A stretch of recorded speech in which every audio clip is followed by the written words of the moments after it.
Hola, bienvenido a Chepe Psycho. En esta ocasión estamos con el licenciado Jorge Gutiérrez, que nos hablará del tema abuso sexual y abuso sexual infantil. Bienvenido, Jorge. Hola, mucho gusto, buenas tardes, ¿verdad?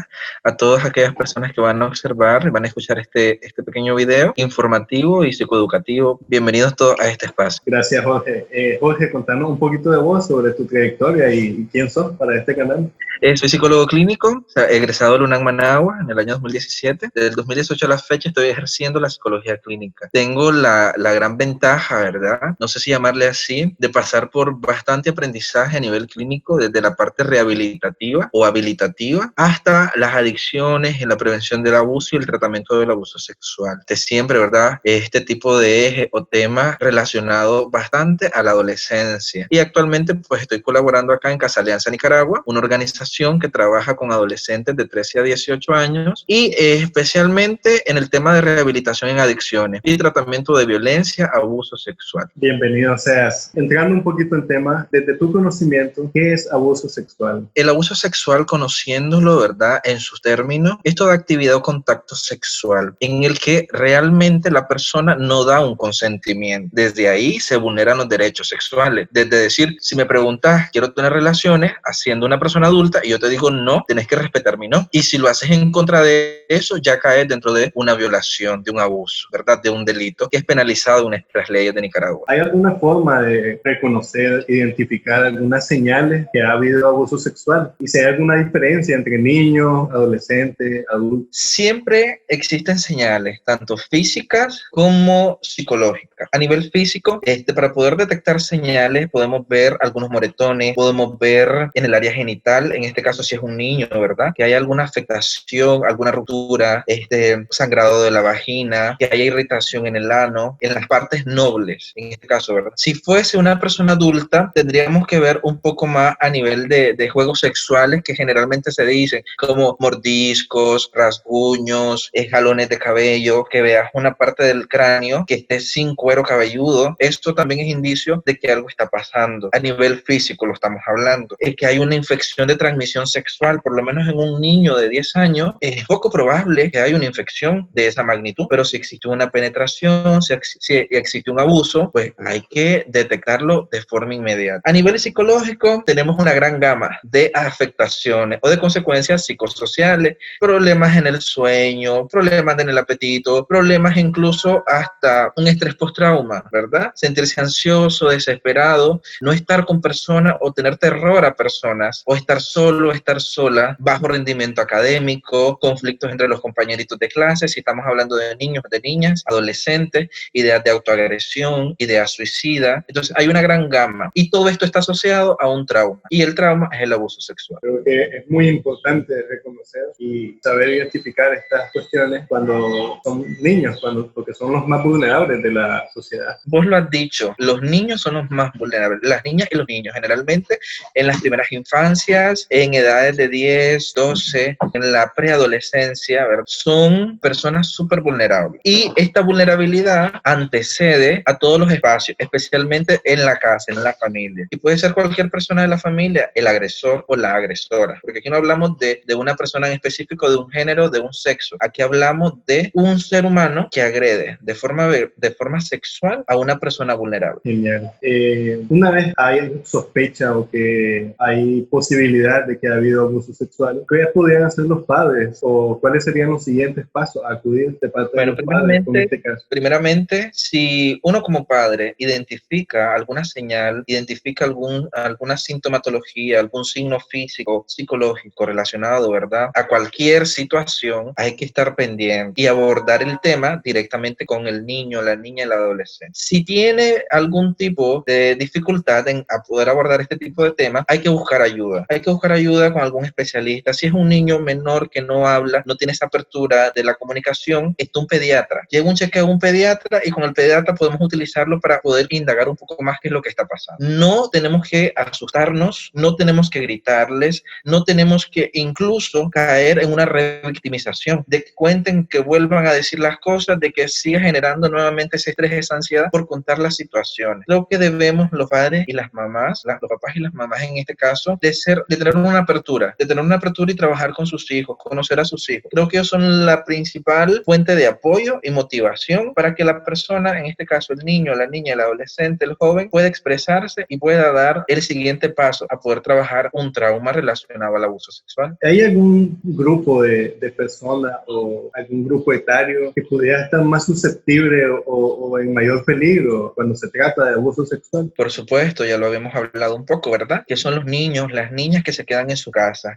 El contexto nicaragüense es un contexto que implica que ambos padres salgan a trabajar, porque sabemos que la economía no es tan buena y por tanto, pues de cierta manera hay que sufragar los gastos alimenticios, gastos de vestimenta, gastos de colegio, gastos de servicios básicos y al final, ¿qué pasa? Observamos ciertas familias que dejan a sus hijos al cuidado de personas, el vecino, la vecina, el amigo, la amiga, el tío, la tía, el abuelo y otras personas, ¿verdad? Que son significativas entre comillas, pero no sabemos que esta persona qué historial tiene, si tiene un historial de abuso, un historial de violencia, un historial de incluso de poder coaccionar al niño o a la niña a que pueda realizar otro tipo de acciones. Por nuestro contexto, los lugares donde más se precede el abuso sexual es dentro de los hogares. ¿Y cómo se perpetra ese delito? Por personas que están cerca de la familia. ¿Y existe algún perfil psicológico o algunas características específicas de las víctimas? Fíjate que todos podríamos ser víctimas de abuso sexual, porque al final, pues todos tenemos derechos sexuales y reproductivos y tenemos que explotarnos y tenemos que darnos ese espacio, ese permiso para poder desarrollarlo de la mejor manera posible. Entonces no habría un perfil de decir yo por ciertas características voy a ser víctima de abuso. No, realmente todos cabemos dentro de ese espacio. Lo que sí podríamos ver serían las condicionantes. ¿Qué condicionantes podrían provocar o permitir que haya un abuso, que se pueda dar un abuso? Bueno, ya hablábamos, ¿verdad? De los niños, las niñas solas en casa. Eso es grave y eso puede permitir que pueda darse un abuso entre ellos mismos, incluso entre los mismos hermanos,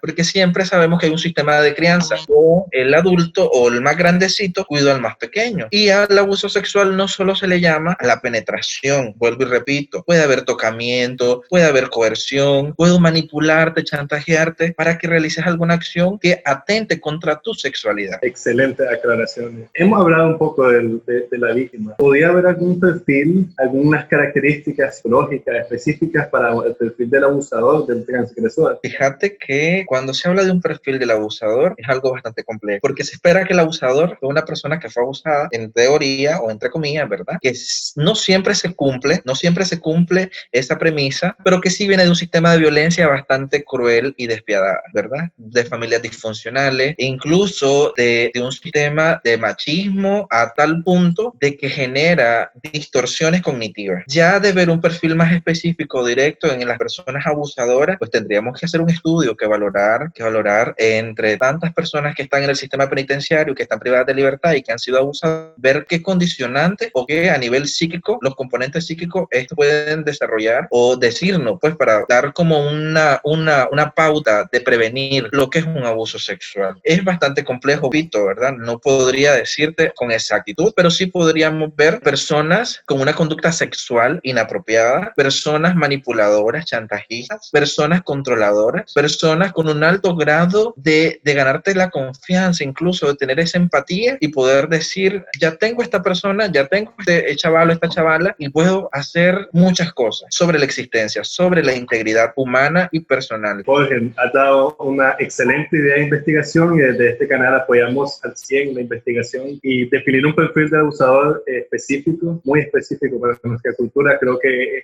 tiene gran capacidad argumentativa en momentos de intervención, en momentos de diagnóstico, en cualquier momento. Y para definir con quién estamos y con quién nos relacionamos. Jorge, ¿cuáles podrían ser algunas pautas o algunas formas para prevenir el abuso sexual infantil o el abuso sexual en general? Para prevenir el abuso sexual o para prevenir cualquier tipo de abuso, tendríamos que mejorar como sociedad, tendríamos que mejorar nuestra cultura de información, tendríamos que mejorar nuestra educación, incluso aperturar espacios en colegios, en universidades, en centros técnicos, donde se promueva el uso de la información, porque eso es lo importante. Si yo como persona reconozco reconozco ciertas señales, ciertas acciones que pueden preceder a un abusador, entonces voy a estar más atento. No le podemos decir a un niño de 8 años, de 7 años, de 6 años que esté atento, porque se supone que la responsabilidad es del adulto, de la mamá, del papá, del tutor directo. Entonces tendríamos que estar más pendientes de eso, de ese grupo poblacional que es muy vulnerable, ya con personas más adultas, digamos adultas en el sentido de la edad, pero personas más grandes, podríamos decir en la etapa adolescente, tendrían que tener mucho conocimiento, o por lo menos el conocimiento previo a decir, detectar qué puede ser, esta persona puede ser un abusador por cómo me ve, por cómo me trata, por las cosas que está haciendo. Y eso me permite a mí decir, mamá, papá, fíjate que fulano, sutano, perencejo, está pasando esto y me pone mal, me siento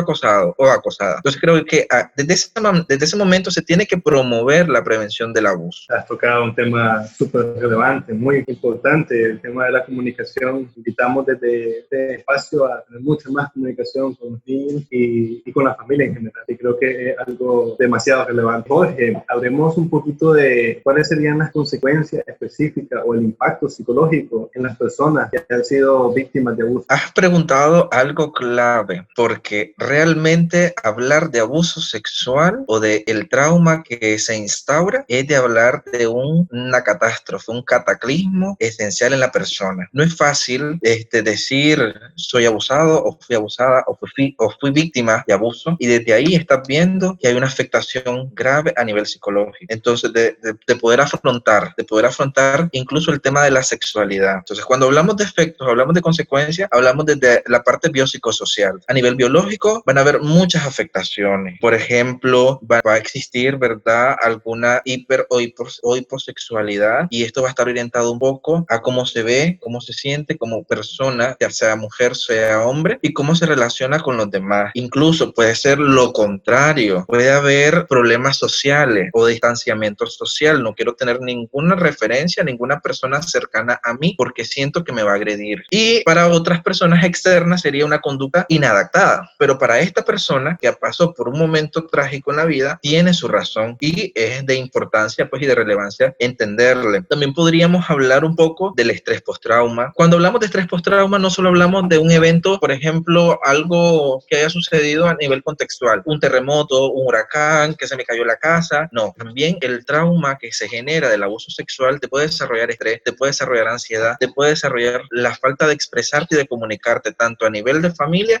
a nivel del sistema escolar, a nivel del sistema laboral también, ¿verdad? Porque esto trasciende las esferas de la vida. Puede haber fracaso escolar, bajo rendimiento académico, puede existir autolesiones, ideación suicida, el simple hecho de generar también distorsiones en cuanto a, diríamos, componentes de personalidad. Si yo no trabajo un abuso, un trauma, puede haber una distorsión y bastante grande en mi personalidad. ¿Qué tipo de tratamiento o cuál sería algún tipo de tratamiento para las personas que han sido víctimas de abuso o abuso sexual infantil? Y si habría alguna diferencia entre el tratamiento con niños, con adolescentes o con adultos. Cuando hablamos de tratamiento, hablamos desde la parte psicológica, ¿verdad? Psicología clínica, de psicoterapia. Hay psicoterapias que te pueden ayudar a poder sobresalir o sobrellevar este tipo de trauma, este tipo de dificultad, porque al final es algo inherente al ser humano cuando ya está instaurado el trauma. Es algo que no te lo puedes quitar. No es como esta camisa que hoy llego a mi casa, me la quito, me pongo otra y ya se acabó, y ya sé que esa camisa ya no está. No,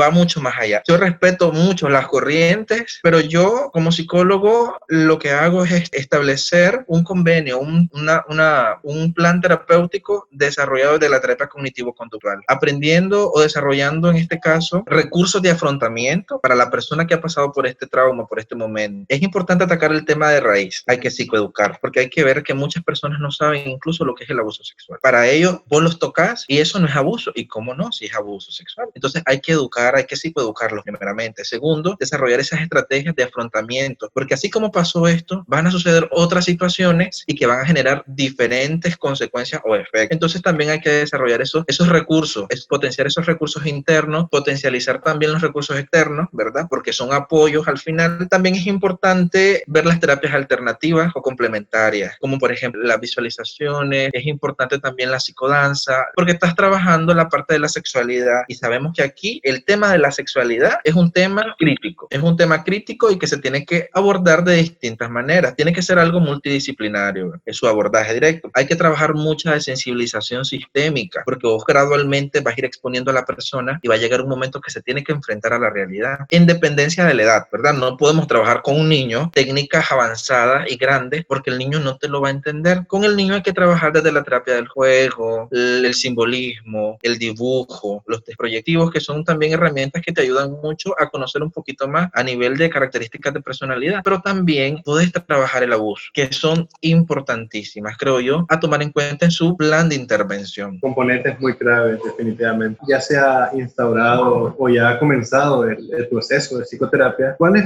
podrían ser indicadores de mejora para las personas que han sufrido abuso sexual? Un indicador de mejora es una persona que asuma que fue víctima de violación. Una persona que diga y que lo pueda hablar con toda espontaneidad: yo fui víctima, yo lo superé, yo lo trabajé. Y no haya ningún componente emocional al momento de expresarlo, porque es algo que ya lo trabajó. Podríamos ver otro indicador de logro que retome sus diferentes áreas de vida. Si es una persona que estaba laborando y dejó de laborar por el temor a estar con personas, como por el temor a rodearse o de andar en la calle o de tomar un microbús o de tomar un auto, y que lo está haciendo, eso es grande, eso es un logro grandísimo porque está recuperando su área laboral. Igual el área académica, está saliendo bien en clase, su rendimiento académico va mejorando, ya no te está cortando. Incluso las autoagresiones o el cutting que se maneja actualmente, ¿verdad?, en los adolescentes, ya no lo está haciendo. Entonces ya hay una mejoría a nivel conductual, ya las conductas están siendo dentro de la norma, dentro de lo que se espera a la edad, a la etapa evolutiva en la cual se centra la persona. Y esto va a depender de las etapas evolutivas. No es lo mismo indicadores de logro en un niño, en una niña de la primera infancia, a un niño, a una niña de 10, 12, 13 años, o a un adolescente de 13 a 18, o a una persona adulta ya de 30 años. Los logros van a ser diferentes y en correspondencia a la edad cronológica. Muchísimas gracias, Jorge. En general, has dado información muy pertinente, muy relevante y muy aplicada a nuestro contexto. Si quieres saber más de Jorge y de todo lo que puede ofrecer en información, comentanos. Muchísimas gracias, Jorge, y te esperamos nuevamente en nuestro canal. Ok, es un placer, ¿verdad?, haber compartido un poco de lo que yo sé. Realmente hay mucho que abordar dentro de este tema, hay mucho que conocer. No podemos categorizar a las personas las cuales han pasado por una situación, señalarlas, revictimizarlas. Creo que debemos de trabajar un poco, ¿verdad?, nuestras historias, y para no caer en esas conductas discriminativas, porque al final son conductas que discriminan. El simple hecho es respetar, tolerar. Tu integridad está siendo vulnerada, tenemos que aportar a que eso no suceda. Estoy en toda la obligación de, como ser humano, como persona, como sociedad, de ayudar y decir qué pasa, o ver pues posibles soluciones. Y si ya no puedo, buscar ayuda, de denunciar. Hay que denunciar los abusos, se tienen que penalizar, o sea, están penalizados, pero sí tienen que pagar condenas las personas. Para la familia eso no, de cierta forma, pues como que no les retorna el daño que ya hicieron. Entonces, creo yo que aunque no retorne el daño, pero por lo menos se está dando la pena correspondiente a la persona. Privación de libertad, lo sentimos mucho, es un derecho a la libertad, pero esta persona está cometiendo un delito y las leyes a nivel jurídico son claras. Segundo, si es un menor de edad, no hay una persona idónea en la familia, llamen al Ministerio de la Familia. Creo yo que sería la institución correcta para que se pueda gestionar, ¿verdad?, el que ya no se promueva la violencia de cualquier índole. Y tercero, si yo reconozco que está pasando algo en mi familia, buscar ayuda profesional, algún especialista en salud mental, psicólogo, psiquiatra, el pediatra, el internista, la persona con la cual más ha tenido confianza esta persona y que se pueda aperturar. Hay que utilizarla como puente, porque este tipo de acciones nos va a permitir el que no se siga violentando la integridad de esta persona. Gracias por acompañarnos en un episodio más de Chepe Psy Club. Los esperamos pronto, no olviden dejarnos sus comentarios y suscribirse. Hasta la próxima.